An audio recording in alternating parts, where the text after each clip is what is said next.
In this video, I'm going to be covering spin to backfly, which uses a brief 180 to 360 degree negative spin as a way to enter a stabilized backfly. This is my preferred method to introduce pilots to their first stalls.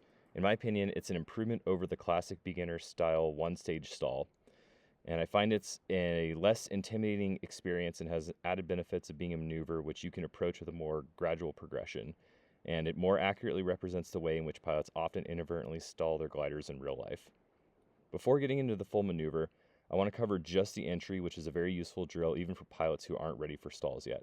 The entry has several names such as spin appreciation, search for spin, quick spin, and they all describe the same idea, which is to experience the initial onset of a spin and then immediately recover into forward flight.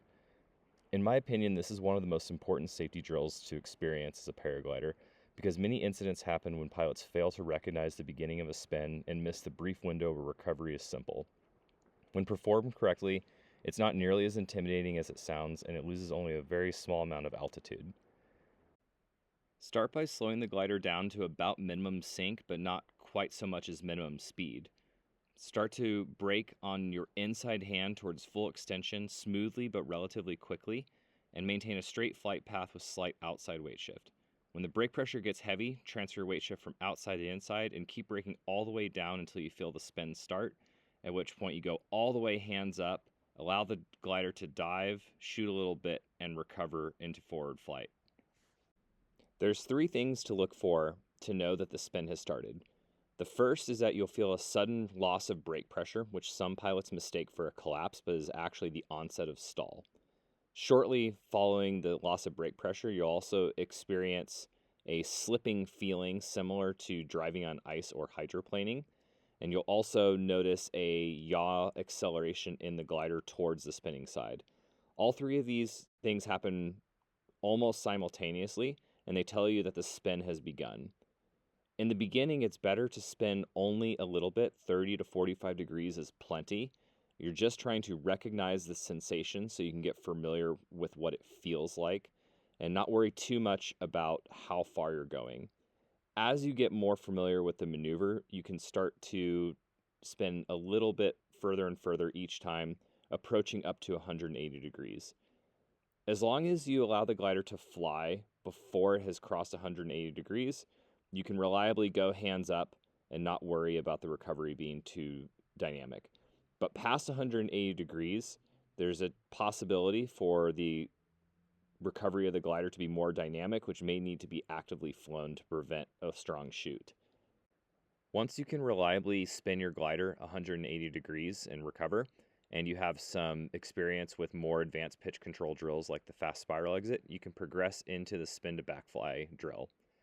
And the way you're going to start is going to be exactly the same as before, entering a short spin. The difference is you're going to allow it to go past 180 degrees at a minimum and then progress into a controlled backfly. So just like before, you're going to start the exact same way. The entry does not change. You're going to slow the brakes down the same amount. You're going to start to brake at the same speed and amount and maintain a straight and level flight path, weight shift on the inside, and feel the spin begin. The difference is you're going to allow it to go past 180 degrees, and then and only then you start to bring your weight shift to the middle and then bring both brakes symmetrically to the backfly position. As a rule of thumb, you can assume the backfly position will be roughly even with the carabiners, but you're going to have to find the exact spot. You're looking for about 1/4 of the ears collapse on either side. If you're too deep, the entire rear span will be collapsing and opening, collapsing and opening like you're seeing now. That's telling you it needs to go higher. If you go too high, the ears are almost all the way open and the glider becomes very unstable and wants to either start to fly spontaneously or start to spin.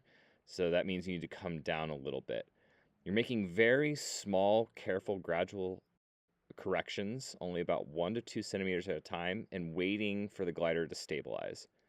When the glider is stabilized and you're ready to exit, you can slowly start to raise your hands higher and higher, allowing the glider to pitch in front of you, and then eventually releasing all the way to allow the glider to recover into forward flight.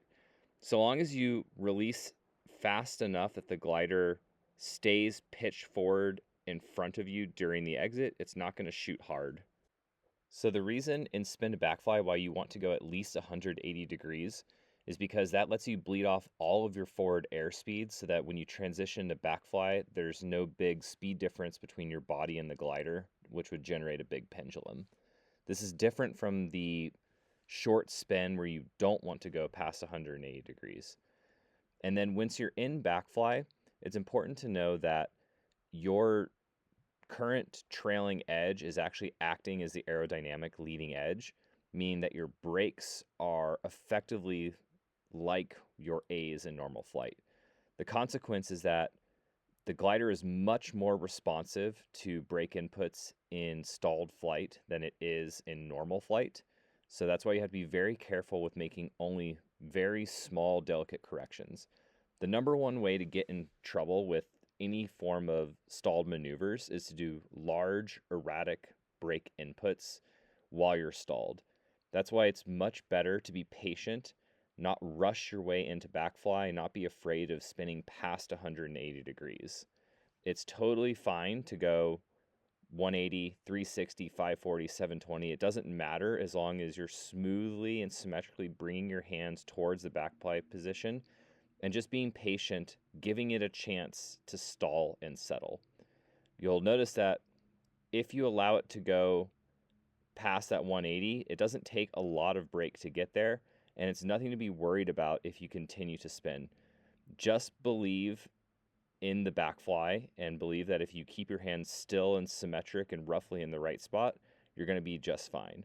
All you have to do is wait for it to start to stabilize before you make your adjustments and make sure that they're nice and small and smooth. So I know some pilots are a bit afraid of spin to backfly because of the fearsome reputation that spins have in SIV sometimes. And this is unfortunate because I think a lot of where this comes from is somewhat inappropriate ways that some students have been introduced to spins, specifically when students are told to bury the brake from trim speed with the outside all the way up, and it results in a really hardcore dynamic spin, which is both completely unnecessary for the task at hand and also isn't really representative of how you're likely to ever encounter a spin in the wild. Nobody's flying around and stuffing the brake at full speed. What tends to happen is you either spin the glider while flying really slow in ridge lift or thermaling, or some cascade has happened where you've lost a bunch of airspeed, and you get a spin that is much closer to the kind that we're practicing here. So what I like about this drill is it really allows you to approach progressively from really small, gentle, docile spins and not be afraid of that aspect of it. You can work your way up through a progression where you're relatively familiar with the entry and you can simulate the exit through other drills.